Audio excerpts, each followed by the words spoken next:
मित्रांनो, आपल्यापैकी बऱ्याच जणांनी शेअर मार्केट किंवा स्टॉक मार्केट याबद्दल खूप काही ऐकलेलं असेल, की स्टॉक मार्केटमध्ये समजा फलाण्याने एवढे पैसे कमवले किंवा कोणी एवढे पैसे गमावले किंवा स्टॉक मार्केट काय आहे?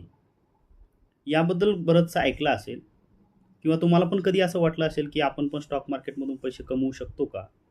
किंवा जर काही जणाला स्टॉक मार्केटबद्दल माहिती असेल, पण त्यांना कुठून सुरुवात करायची आहे, हे समजत नसेल, तर आजचा हा व्हिडिओ आपल्यासाठीच आहे. या व्हिडिओमध्ये मी आपल्याला अगदी सुरुवातीपासून झिरोपासून एकदम सोप्या भाषेत समजावून सांगणार आहे, की स्टॉक मार्केट काय आहे?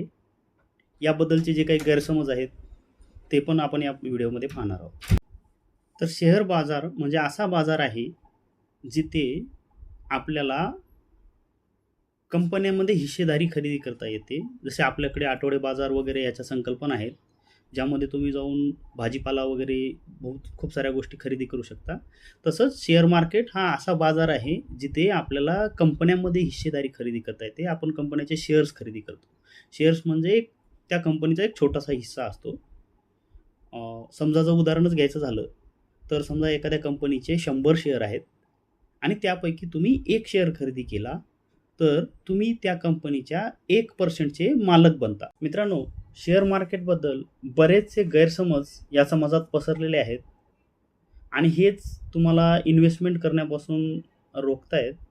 तर चला तर जाणून घेऊया शेअर मार्केटबद्दलचे काही गैरसमज आणि त्याबद्दल जी खरी रिॲलिटी आहे, ती काय आहे? सर्वात पहिला गैरसमज म्हणजे शेअर मार्केट हा एक प्रकारचा जुगार आहे.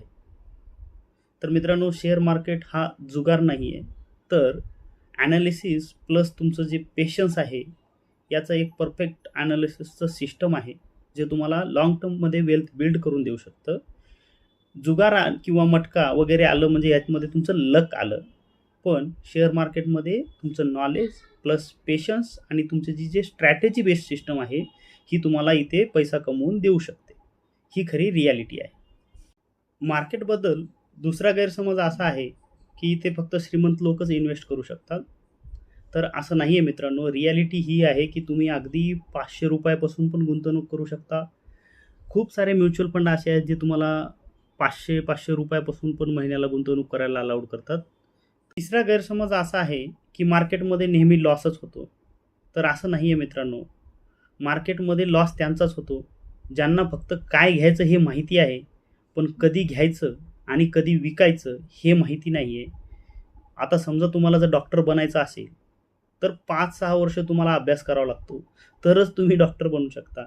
पण जर समजा काही रील्स बघून किंवा काही व्हिडिओ बघून जर आपल्याला वाटत असेल, की आपण पण मार्केटमध्ये इन्व्हेस्टमेंट करून पैसे कमवू शकतो आणि हे ऐकून जर तुम्ही कुठल्या शेअरमध्ये पैसे गुंतवत असाल, तर निश्चितच मग तुमचा नेहमी लॉस होऊ शकतो. चौथा आणि या व्हिडिओमधला जो लास्टचा गैरसमज आपण कव्हर करणार आहोत, तो म्हणजे असा आहे, की मार्केट हे खूप कॉम्प्लिकेटेड आहे आणि ज्यांना खूप नॉलेज आहे जास्त एकदम आणि जे लोकं खूप मोठे श्रीमंत आहेत, त्यांच्याकडे खूप पैसा आहे, असेच लोकं इन्व्हेस्ट करू शकतात. तर असं नाही आहे. मार्केट खूप सोपं आहे.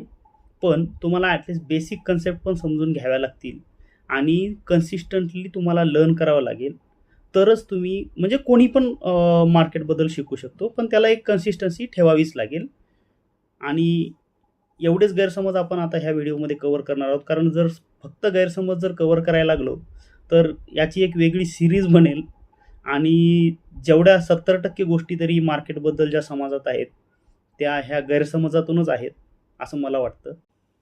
शेअर्स म्हणजे कंपनीतील हिस्सेदारी असते आणि ती आपण विकत घेऊ शकतो. हे आपण ह्या व्हिडिओच्या सुरुवातीलाच जाणून घेतलं होतं.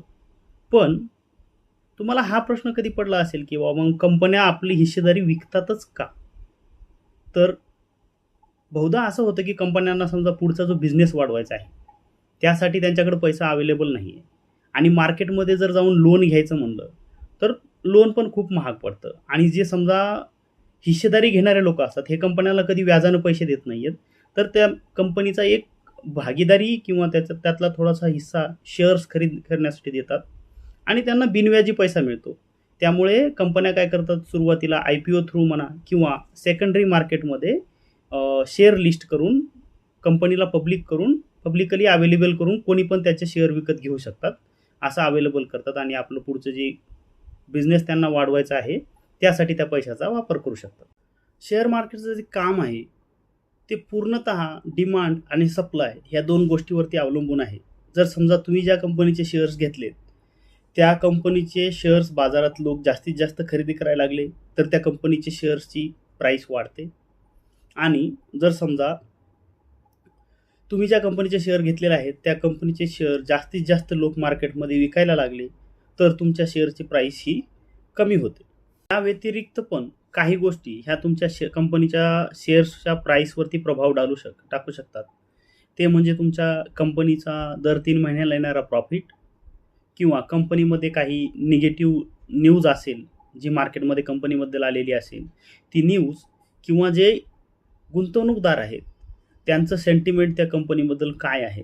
जसं आता येस बँकेमध्ये पाठीमागे खूप सारा मोठा घोटाळा झाला होता आणि इन्व्हेस्टर सेंटिमेंट खूप बिघडलं त्या बँकेबद्दल. आता ती बँक खूप सारा प्रॉफिट पण कमवते, पण तरी तिची प्राईस तुम्हाला ₹20-25 आसपासच दिसेल. एकेकाळी ₹500 पण शेअर होता तो. तसंच जर कंपनीबद्दल काय झालं, तर ती पण गोष्ट तुमच्या कंपनीच्या शेअरच्या किमतीवरती प्रभाव टाकू शकते. म्हणाल की मग हे मार्केट आहेत कुठे आणि भारतामध्ये असे किती मार्केट आहेत? तर प्रामुख्याने आपल्याकडे 2 मार्केट आहेत. एक म्हणजे नॅशनल स्टॉक एक्सचेंज आणि दुसरा म्हणजे बॉम्बे स्टॉक एक्सचेंज. तिसरा कलकत्ता स्टॉक एक्सचेंज होता, पण त्यामध्ये खूप साऱ्या गडबडी आढळून आल्या, त्यामुळे तो बंद करून टाकलेला आहे. आता सध्या प्रामुख्याने 2च आहेत आणि या 2 वरतीच पूर्ण मार्केटचे जे काही शेअर्स खरेदी विक्री ही सगळी तिथूनच होते. यानंतर मार्केटमध्ये जे सहभागी लोक आहेत, हे कोण-कोण असतात, याबद्दल आपण जाणून घेऊया. सगळ्यात पहिलं म्हणजे कंपनीचे प्रमोटर्स असतात. प्रमोटर्स म्हणजे अशी व्यक्ती असते, जिने कंपनी सुरू केलेली आहे किंवा समजा 5-6 लोकांनी पण एकत्र येऊन मिळून कंपनी सुरू केली असेल, तर त्या 5-6 लोकांना पण आपण प्रमोटर्स म्हणू शकतो. तर कंपनीची सर्वात जास्त हिस्सेदारी ह्याच लोकांकडे असते. कारण यांनी जेवढी कंपनीची हिस्सेदारी विकायला मार्केटमध्ये काढलेली आहे, तेवढ्यापैकीच आपण बाकीची पब्लिक वगैरे जे आहे ते खरेदी करू शकतात. दुसरे आले इन्व्हेस्टर्स. इन्व्हेस्टर म्हणजे असे लोक आहेत, जे कंपनीचा बिझनेस आहे, त्याचं प्रॉफिट आहे वगैरे अशा गोष्टीचा अभ्यास करून एक लाँग टर्मसाठी एखादी अमाउंट कंपनीमध्ये लावून देतात आणि मग हळू-हळू जसं-जसं त्या कंपनीला प्रॉफिट होईल, तसं-तसं त्या शेअर्सच्या प्राईसमध्ये याच्यामध्ये जो अप्रिशिएशन होणार आहे त्याचा फायदा घेतात. तिसऱ्या प्रकारचे जे लोक असतात हे ट्रेडर्स असतात, जे म्हणजे शॉर्ट टर्ममध्ये कंपनीमध्ये काही न्यूज आली किंवा काय आलं याच्या बेसिसवरती खरेदी किंवा विक्री करतात. मार्केटमध्ये सहभागी असणाऱ्या 4थ्या प्रकारचे लोक म्हणजे हे आहेत ब्रोकर्स, जे तुम्हाला शेअर खरेदी किंवा विक्री करण्यासाठी एखादा प्लॅटफॉर्म तयार करून देतात. आताच्या सध्याच्या युगामध्ये सध्या सगळे डिजिटल ह्याच्यामध्येच आहेत. समजा ग्रो असेल, झिरोदा असेल, एंजल वन असेल, हे सगळे काय आहेत, तर हे सगळे तुमच्यासाठी ब्रोकर्स आहेत, जे तुम्हाला शेअर खरेदी किंवा विक्री करण्यासाठी मार्केटमध्ये कंपन्या ज्या आहेत लिस्टेड त्या दाखवतात आणि तुम्ही जेव्हा खरेदी करता तेव्हा त्या मग नॅशनल स्टॉक एक्सचेंजला आणि ती ऑर्डर तुमची जाते ब्रोकर्स थ्रू आणि मग तुम्ही त्याच्यातनं जे ते कमिशन कमवतात, हे 4 ब्रोकर्स असतात. ठीक आहे. आणि त्याच्यानंतर सेबी म्हणून एक संस्था आहे, जी सरकारने बनवलेली आहे. ही संस्था ह्या मार्केटचं सगळं रेग्युलेशन पाहते. यामध्ये कोण फ्रॉड करत आहे का? याचे नियम काय असतील? शेअर खरेदी, विक्री, कुठल्या कंपन्याचे शेअर तुम्ही खरेदी करू शकता, कुठल्या कंपन्याचे नाही. एखाद्या कंपनीमध्ये काही फ्रॉड होत असेल, तर त्याला वॉच लिस्टमध्ये टाकणे वगैरे आणि कोणी फ्रॉड केला असेल हे आयडेंटिफाय झालं, तर त्याला काय पेनल्टी आहे किंवा काय त्याला मार्केटमधून बॅन करणं वगैरे, या ज्या जिम्मेदारी आहेत ह्या सेबीच्या आहेत आणि ही एक प्रॉपर गव्हर्नमेंट बॉडी आहे. तर या प्रकारचे लोक मार्केटमध्ये सहभागी असतात. आता आपण जाणून घेणार आहोत डीमॅट अकाउंट म्हणजे काय.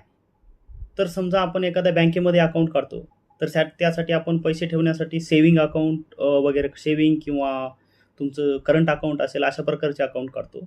तसेच मार्केटमध्ये तुम्ही डायरेक्टली एक्सचेंजवरती ट्रेड किंवा खरेदी विक्री काहीही करू शकत नाही. त्यासाठी तुम्हाला डीमॅट अकाउंट लागतं आणि इथेच तुमच्या जे ब्रोकर्स आहेत यांचा रोल येतो. हे ब्रोकर्स आपल्याला डीमॅट अकाउंट प्रोव्हाइड करतात, जसे झिरोदा झालं, एंजल वन, ग्रो वगैरे. हे जे काही मार्केटमध्ये जे ट्रस्टेड ब्रोकर आहेत, यापैकी तुम्ही कुठलाही एक ब्रोकर निवडू शकता, त्याचा ॲप घेऊ शकता, डाउनलोड करू शकता आणि त्यामध्ये जेव्हा मग तुम्ही त्याची पण प्रोसेस असेल डीमॅट अकाउंट ओपन करायची, ती प्रोसेस कंप्लीट केल्यानंतर के-वाय-सी केल्यानंतर तुम्हाला एक डीमॅट अकाउंट भेटेल आणि त्याच्यावरनं नंतर तुम्ही शेअर्स खरेदी किंवा विक्री करू शकता.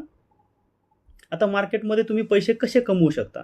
तर मार्केटमध्ये पैसे कमवण्याचे 2 मुख्य उपाय आहेत. एक म्हणजे तुमचं कॅपिटल गेन. तुम्ही जे शेअरची प्राईस घेतलेली होती, समजा तुम्ही ₹200 ला शेअर घेतला आणि तो ₹500 चा झाला, तर तुमचे जे वरचे ₹300 जे झाले तुमचे, तो तुमचा असेल कॅपिटल गेन. आणि दुसरा प्रकार म्हणजे तुम्ही डिव्हिडंड थ्रू पण पैसे कमवू शकता. डिव्हिडंड म्हणजे काय असतं, समजा कंपनीने 3 महिन्याला कंपन्या आपली जी कमाई आहे, ती जाहीर करत असतात त्यांच्या अर्निंग रिपोर्टमधून आणि त्यामध्येच तुम्हाला किती डिव्हिडंड दिलेलं आहे, काय नाही, हे पण आलेलं असतं. जर समजा कंपनीचे 100 शेअर्स आहेत, ठीक आहे. आणि कंपनीला समजा ₹100 चाच एक्स्ट्रा प्रॉफिट झालेला आहे, असं आपण उदाहरणार्थ धरू आणि पर शेअर त्यांनी ₹1 वाटायचं ठरवलेलं आहे. तर तुम्हाला जे तुमचे जेवढे शेअर्स असतील, समजा तुमच्याकडे 10 शेअर्स आहेत, तर ₹10 हे तुमच्या अकाउंटला येतात. याला डिव्हिडंड म्हणतात. हा तुम्हाला डायरेक्टली तुमच्या अकाउंटला ट्रान्सफर केले जातात. सुरुवातीला यावरती टॅक्स नव्हता, पण आता याच्यावरती टी-डी-एस लागून येत आहे. तो म्हणजे सोर्सलाच गव्हर्नमेंट कंपन्याकडनं टॅक्स डिडक्ट करून घेतं आणि जी राहिलेली रक्कम आहे, समजा ₹10 पैकी ₹8-8.5 समजा तुमच्या अकाउंटला आपोआप येऊन जातील. हे 2 प्रकारे तुम्ही मार्केटमध्ये पैसे कमवू शकता. आता याच्यामध्ये कसं आहे, 2 प्रकारे तुम्ही मार्केटमध्ये काम करू शकता. एक तर तुमचं इन्व्हेस्टिंग असेल आणि दुसरं आहे ट्रेडिंग. ठीक आहे. इन्व्हेस्टिंग म्हणजे कसं, समजा तुम्ही कमीत कमी मिनिमम 1 वर्ष तरी एक लाँग टर्म होल्ड करताय, त्याला तुम्ही इन्व्हेस्टमेंट म्हणू शकता. आणि किंवा समजा दुसरं जे आहे ट्रेडिंग, हप्त्याला, डेली खरेदी विक्री करणे, याला तुम्ही ट्रेडिंग म्हणू शकता. ट्रेडिंग मी सहसा कोणाला पण रिकमेंड करत नाही. माझा जो मूळ मुद्दा आहे तो इन्व्हेस्टिंग थ्रू पैसे कमवण्याचा आहे.